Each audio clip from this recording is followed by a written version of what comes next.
Bem, nós estamos aqui no quilombo Capoarte, Brás de Pina. Isso aqui existe desde 1960. Aí comecei a expandir a capoeira para o Brasil e para o Rio de Janeiro, né? Aqui é uma parte do quilombo para levantar, as rodas eram aqui, recebia muitas visitas, né? Que vinham para cá, Senzala, Ladá, daí Elca, mestre Júlio César, mestre Garrincinha. Vambora, vamos lá para gente, bora.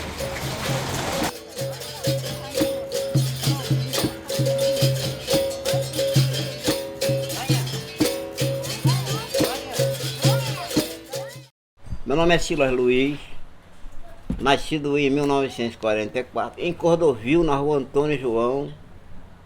Depois mudei para... é o nome mesmo, não posso mudar. Morro da Titica, hoje Cidade Alta. Com 10 anos vim morar aqui. Isso aqui é tudo do meu avô. Meu avô deixou isso aqui pra gente viver a nossa vida.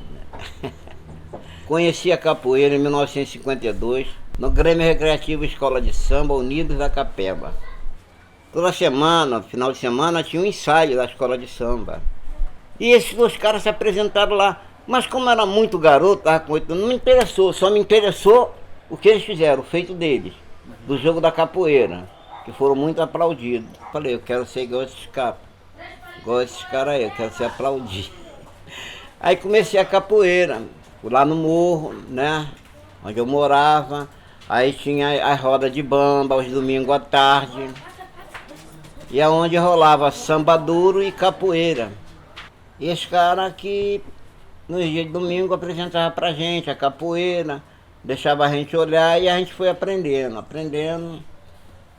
O senhor lembra quem eram essas pessoas? Era Tião, Cigano, que era os bamba lá do morro.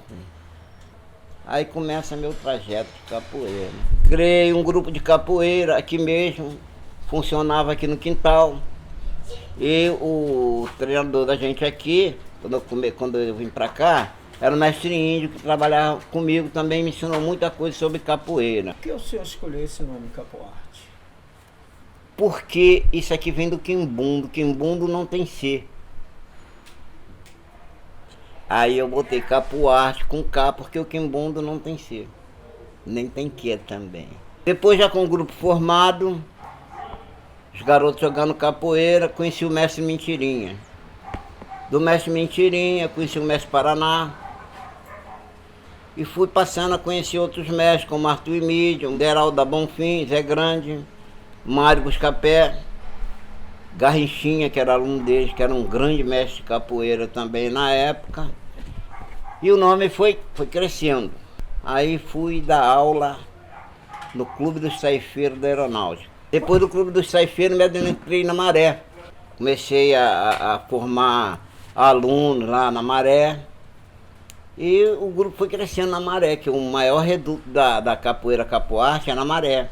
Foi prosseguindo a capoeira, o grupo crescendo, começando a se espalhar, a ponto que nós chegamos a ter grupo quase em todo o estado do Rio de Janeiro.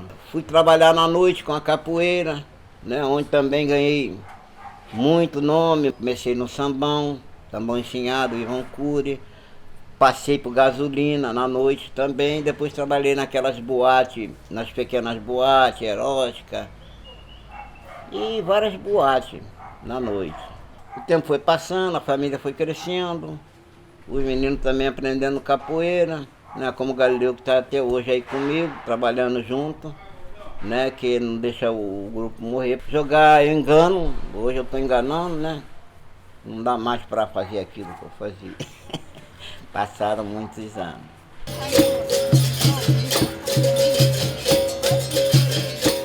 Essa forma de ensinar desse pessoal antigo que o senhor pegou, da época que do senhor mesmo, como é que era esse? Rapaz, eu vou te dizer a verdade. Era grupo de aí começou a criar grupo. Por exemplo, o mestre do Emílio, a Bonfim, eles tinham um treinamento dele próprio. Paraná tinha o dele, né? O Mentirinha pegou do Paraná, o jogo ele pegou do Arthur.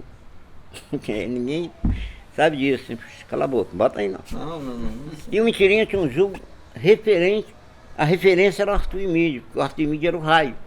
O símbolo do Arthur Emídio era o raio, porque ele era muito veloz.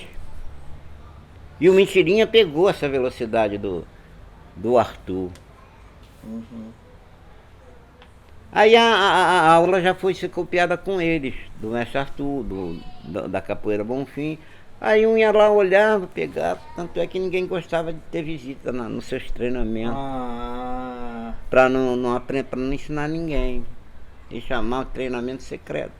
Ó, tem treino hoje, é secreto, não vai ninguém. Aí ela vai pra rua, todo mundo começa a copiar um ou outro. A aula da capoeira é essa aí. E os que aprendiam mais montar academia. Montar seu grupo. Aí foi passando a capoeira um pro outro.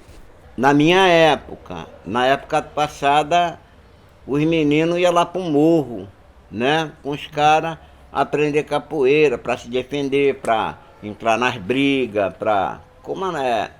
Era a maneira que eles ensinavam. Já na nossa época, nós se baseamos na estrutura das Forças Armadas. Toda a ginástica da capoeira era voltada para o ensinamento militar. Aquele polichinelo, né? Pulinho de galo. Era aquilo que a gente dava como aquecimento para os alunos. Mas por que isso, quer dizer, porque muitas pessoas aprenderam isso no exército, é isso? Aprenderam no exército, né? Depois foi se aperfeiçoando, foi aparecendo os livros de capoeira montada, né, pelo mestre Zuma. Depois capoeira sem mestre. O cara organizou aquilo num livro. E o pessoal foi seguindo o livro. Negativa, estava lá no livro. Armada, estava lá no livro. Queixada, tudo estava no livro. A maioria dos capoeiras, não dos antigão, estou dizendo da época de... Vamos botar na época de 60 para cá, foi tirado do livro. Aí foi, cada um olhava, estudava o livro e ia lá dar aula na SOMEC.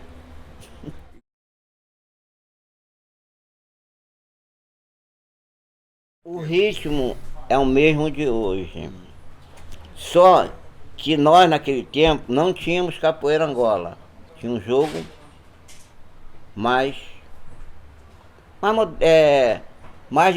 devagar, bem devagar. Que chamavam, que aí eles passaram a chamar de capoeira Angola. Vocês chamavam como, né, antes? Capoeira. Mas o jogo mais devagar?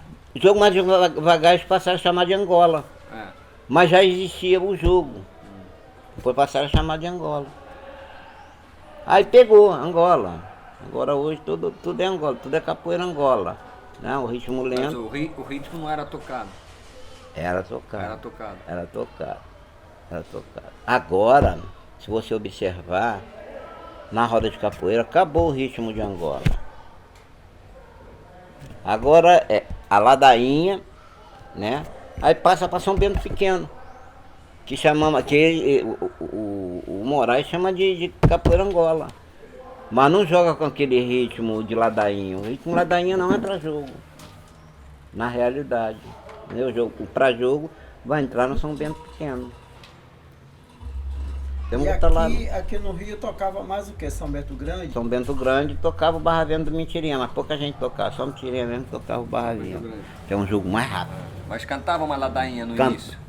Cantava, todos eles cantavam. Tinha ladainha. Mas isso aí a gente deixava por conta dos cabeça branca, né? Que o ritmo naquele tempo, a garotada não pegava muito no ritmo não. Quem pegava no ritmo era o pessoal da velha guarda, mais antigo que a gente. Eles comandavam, cantavam. E a gente só fazia mesmo levar o corpo para jogar. Mas o ritmo era com eles. Não tinha aula de ritmo na academia? Não, isso é mais moderno. Isso é moderno. Isso é mais moderno. Não tinha aula de ritmo não. O ritmo era aqui, ó. O ritmo era palmo. Para você fazer uma roda de capoeira, como você não podia andar com o instrumento cada polícia, era conduzida na palma da mão. Tem isso também, a capoeira, o candomblé, a macumba, era conduzido na palma da mão. Era na base da palma. Mas os mestres mais antigos sabiam tocar? Sabiam tocar. O pessoal não incentivava muito o pessoal mais novo a tocar, não? Não tinha isso? Não incentivava não. É porque a tocar é uma coisa da pessoa. Não comecei no pandeiro. Depois que eu fui pro berimbau, eu vi os outros tocar, queria tocar também. Então cada um se interessava a sua parte. Eu não tinha mestre para ensinar isso, berimbau não tem como ensinar. Caso eu ensino berimbau, é mentira. Ensino pandeiro, dá para ensinar. Atabaque dá para ensinar, mas berimbau não dá para ensinar ninguém. Você mostra o cara. E ele que pega no ouvido. Tem que ser bom de ouvido para pegar os toques da capoeira. Não foi isso, não tem professor, vou ensinar berimbau. Não vai ensinar, mentira. Isso é do cara, né? É a funcional da pessoa. Nasci com esse dom de tocar berimbau, né? Aqui no Rio de Janeiro, o pessoal não se interessou tanto pela questão do ritmo. O pessoal aqui no Rio de Janeiro é o seguinte: Ladainha, São Bento Pequeno e São Bento Grande. Esse é o Rio de Janeiro. Os outros coisas eram lá de fora, os outros toques eram da Bahia.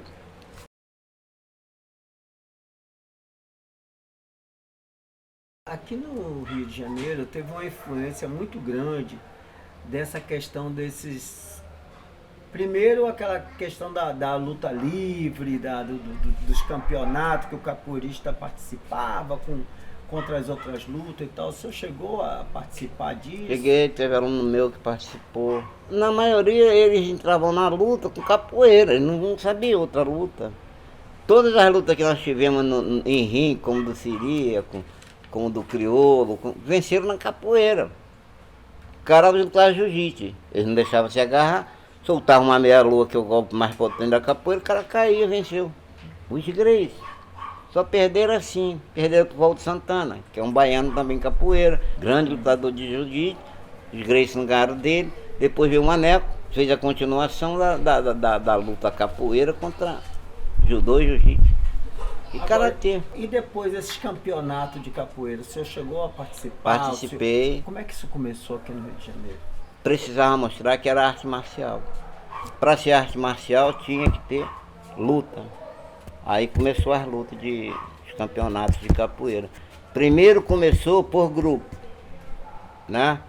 Aí um grupo de capoeira da Bahia, vem outro, os melhores da Bahia, vem representando, né? O primeiro campeonato quem trouxe para representar a Bahia foi o Senna. O Ezequiel, veio Itapuã. O Senna teve aqui no Rio de Janeiro? Senna? Porra, Senna não era aqui do Rio. Senna veio no campeonato, depois veio no segundo, mas o segundo ele ganhou. Primeiro eles perderam, mas em grupo. Não era individual. Depois começou o campeonato individual. Me fala um pouquinho mais sobre essa troca entre a Bahia e o Rio de Janeiro nessa questão da federação, de campeonato. Existia um diálogo? Não existia o diálogo, porque aí passou a ser oficializada. Eu tinha que conversar com a Bahia, eu tinha que conversar com o Mato Grosso para explicar como é que ia ser, como era a roupa, a veste, né? A Bahia, o Senna veio, o pessoal vestido com roupa de judô, que não tinha uniforme. Eles não usaram o uniforme, mas participaram do campeonato. Vieram de roupa de judô. Depois eles já aperfeiçoaram já. Aí Ezequiel já levou, Itapão já levou o cordel, porque tinha que ser único. Tinha que ser uma coisa brasileira para poder vencer os Estados Unidos. Senão uma capoeira não era registrada como brasileira. Ia ser afro-americana.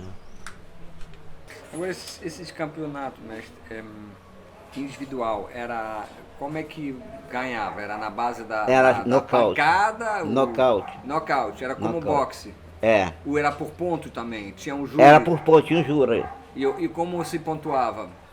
Botava 4 árbitros e um árbitro central. É um em cada canto. Duas bandeiras de uma cor e duas de outra.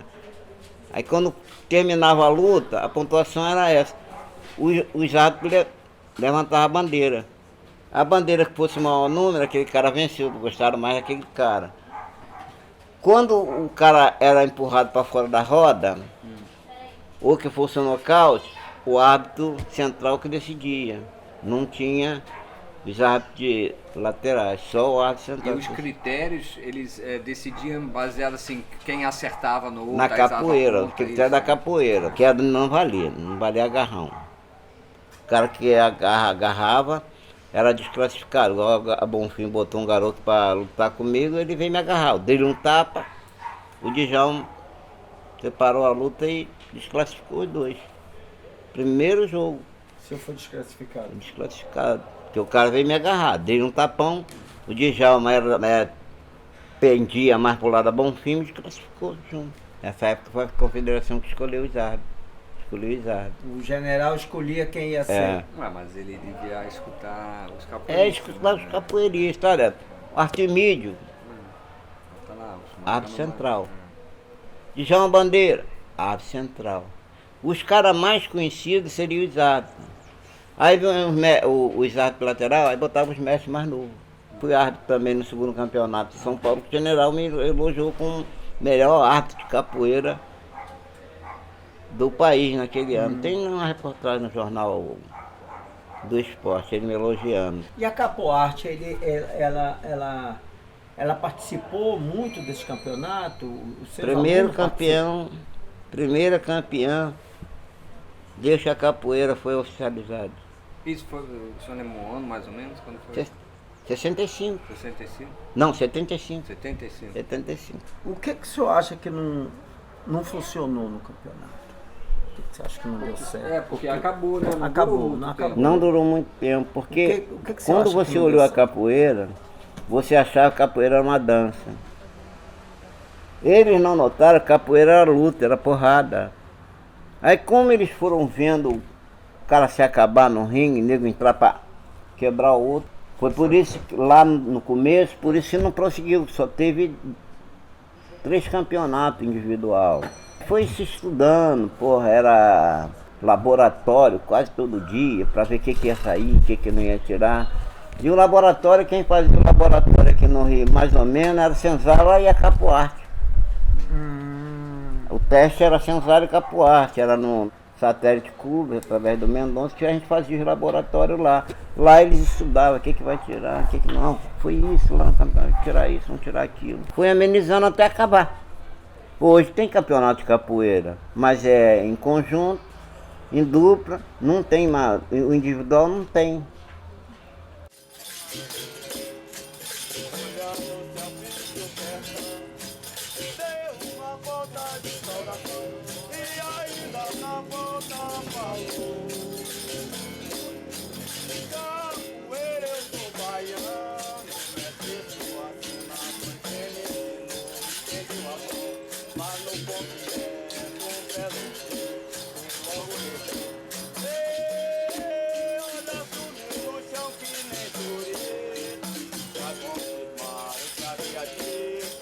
Capoeira nesse dia, olha meu Deus.